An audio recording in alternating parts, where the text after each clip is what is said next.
Bonjour et Boker Tov, nous allons continuer l'étude de Megillat Esther dans le cadre du Bet Midrash Hillel, Bet Midrash fondé à la mémoire du Rav Hillel Pevzner Zichrono Livracha. Encore un petit cours d'introduction pour cette fois-ci parler uniquement du côté historique de la Megillah. Donc, l'histoire d'Esther se passe entre le premier Bet Amikdash et le deuxième Bet Amikdash. Reprenons la fin du premier Beth Amikdash. Donc, globalement, les Bnei Israël sortent d'Égypte en 2448. En 2449, ils reçoivent l'ordre de construire le Mishkan, le tabernacle, dans le désert. On reste 40 ans dans le désert. On rentre en Israël.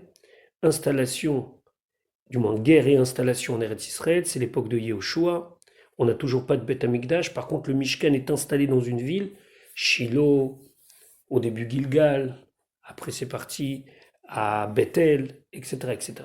Jusqu'à l'époque des Melachim, des rois. Shaoul Amelech ne va pas construire le Beth Amikdash. David Amelech va vouloir construire le Beth Amikdash. Ça ne va pas être possible. C'est Shlomo Amelech, c'est le roi Shlomo, Salomon en français, qui va construire le premier Beth Amikdash qui va durer 410 ans, 4 siècles. À la fin de la période du premier Beth Amikdash, le Navi Yirmiyahu, Jérémie en français, vient dire au Bnei Israël, attention, le Beth Amikdash, il va être détruit. Yirmiyahu n'est pas aimé, on lui jette des pierres, on déteste les prophètes de malheur. Jusqu'à aujourd'hui en français, des jérémiades, c'est des plaintes. Et lui, il les prévient et il leur dit, le Beth Amikdash va être détruit, vous allez partir en galoute, nous allons partir en galoute pour une période de 70 ans et après on reviendra à Tzion. L'année du calendrier juif, 3319. Vient le roi Nebuchadnezzar, Nabucodonosor, roi de Babel, et part à la conquête du monde.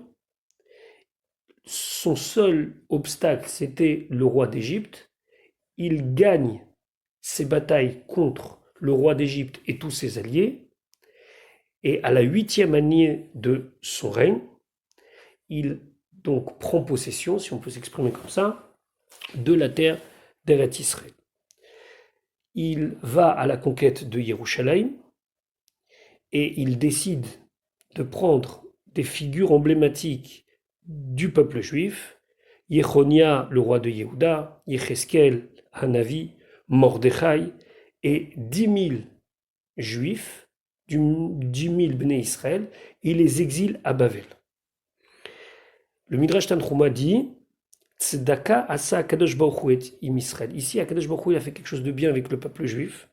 Chez Higdim, qu'il a devancé et qu'il a envoyé Yechonia en galoute pour que la Torah ne soit pas oubliée et que on puisse continuer à étudier à Bavel pour revenir après en Eretz Israël.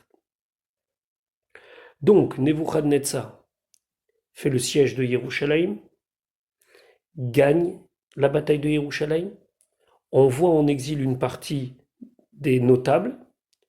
Au bout de 11 ans seulement, il décide de complètement détruire le Beth Amikdash et c'est Galout Bavel pour l'ensemble des habitants d'Eretz Israël. On est dans l'année 3338 du calendrier juif. C'est Nebuchadnezzar, le fameux Nabucodonosor.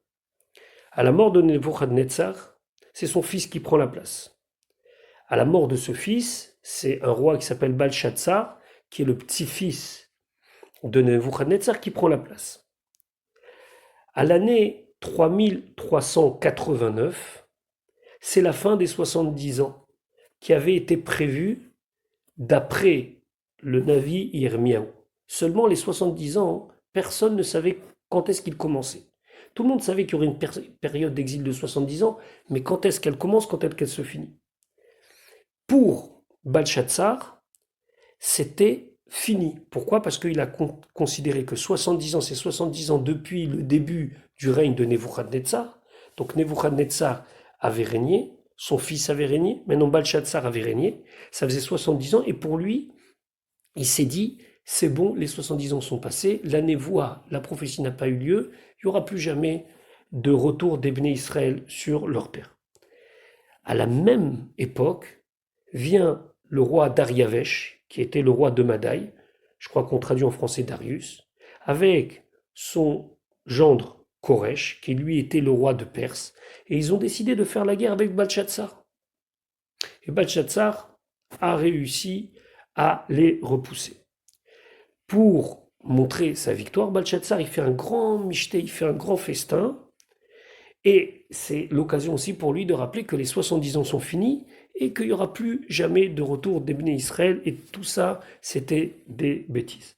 Donc, il a dit, écoutez, c'est le moment de montrer à tout le monde notre force, et dans ce michté, il va décider de montrer les ustensiles du Beth Amikdash et de dire que finalement, mon grand-père Nebuchadnezzar a véritablement gagné aujourd'hui, puisque aujourd'hui on est sûr que plus personne ne va nous déboussoler de notre siège.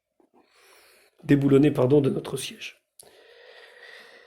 Cette nuit-là, Balchatzar, il a une vision. Et dans cette vision, on lui prévoit une fin tragique, puisqu'on lui dit que Bavel va tomber dans les mains de Parasémadaï. Cette nuit-là, il y a la garde rapprochée qui tue Balchatzar, parce qu'il y avait des conflits internes. Suite à cela, Dariavesh et Koresh, donc le roi de Madaï et de Paras, décident de retourner attaquer Bavel, et cette fois-ci, ils gagnent.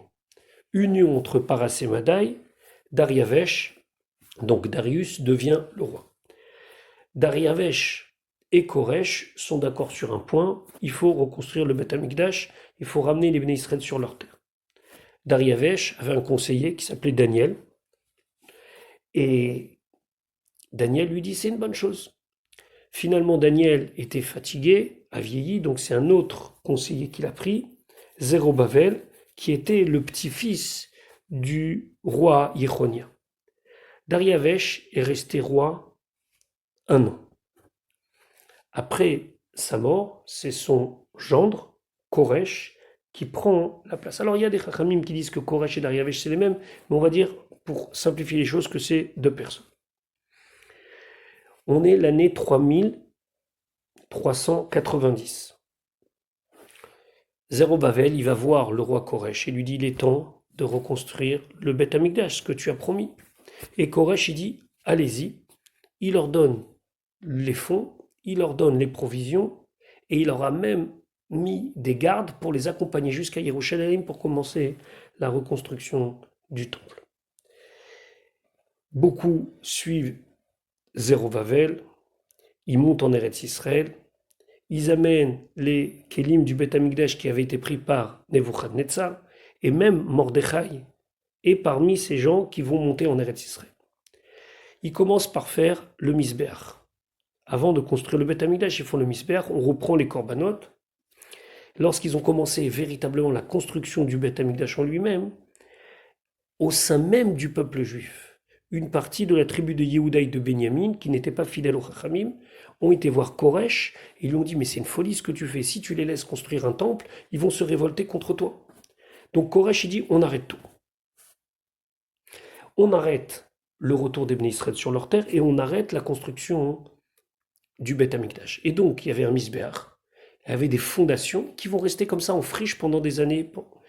Mordechai comprend la situation, qu'en Eretz Israël, il y a quelques dizaines de milliers de personnes, alors qu'en Bavel, ils sont des centaines de milliers. Donc, il retourne à Paras, il retourne en Perse, à Shushan-Abira.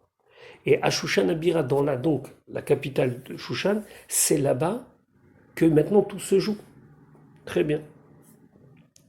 En 3392, Koresh meurt. Son fils prend la place pour une toute petite période. Et là vient le roi de notre Megillah, Achashverosh, qui lui était, dans sa jeunesse, Shomer HaSousim, ça veut dire que c'était le responsable des chevaux de Balchatzar, le roi de Bavel. Balchatzar, je vous rappelle, petit-fils de Nebuchadnezzar. Et donc, Achashverosh, lui, il est devenu ce qu'on appelle un nouveau riche. C'est-à-dire qu'il a trouvé un endroit où Nebuchadnezzar avait caché énormément d'argent. Il a trouvé ça. Et il a montré qu'il était très très riche. Et donc il est devenu quelqu'un de très important, à tel point que ce Achashverosh s'est marié avec Vashti, qui était la fille, la petite fille de Nebuchadnezzar, c'était la sœur de Balshazzar. Mais en vérité, c'était un parvenu. Alors, là aussi, c'est pas très clair, parce que d'après certains, Mordechai, lui aussi, il était de lignée royale, mais en tout cas, il semblerait que c'était quelqu'un d'assez simple, un parvenu, qui va prendre le pouvoir, pas parce qu'il avait une personnalité charismatique, mais il avait énormément d'argent, donc il a acheté le pouvoir. Ok. En 3392, le roi de Paras meurt, et Achashverosh fait un putsch, et il se nomme lui-même roi de Parasumadaï.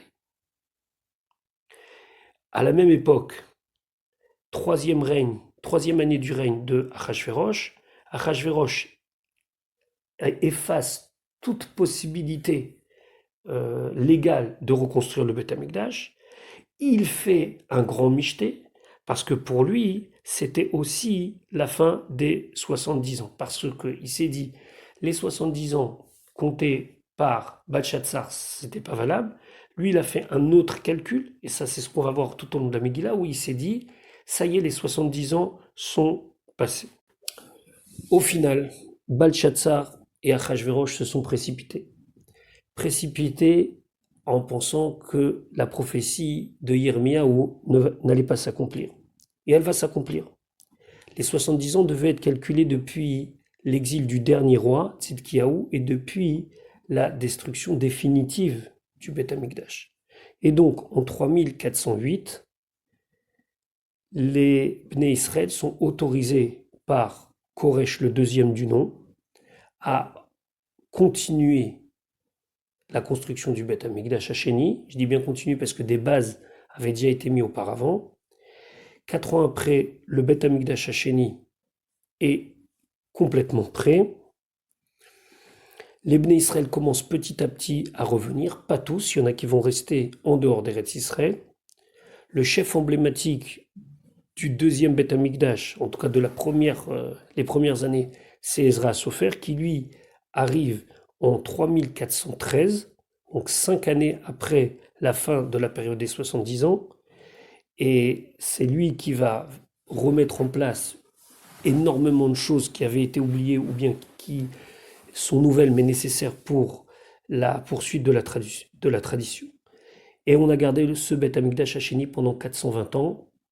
Il va être détruit par les Romains, et jusqu'à aujourd'hui, nous attendons la reconstruction du troisième Beth Amikdash. Yeratson, que très très prochainement, le troisième Beth Amikdash soit reconstruit, Bimehera Beyamenu. Et en attendant, nous allons étudier la Megillat Esther.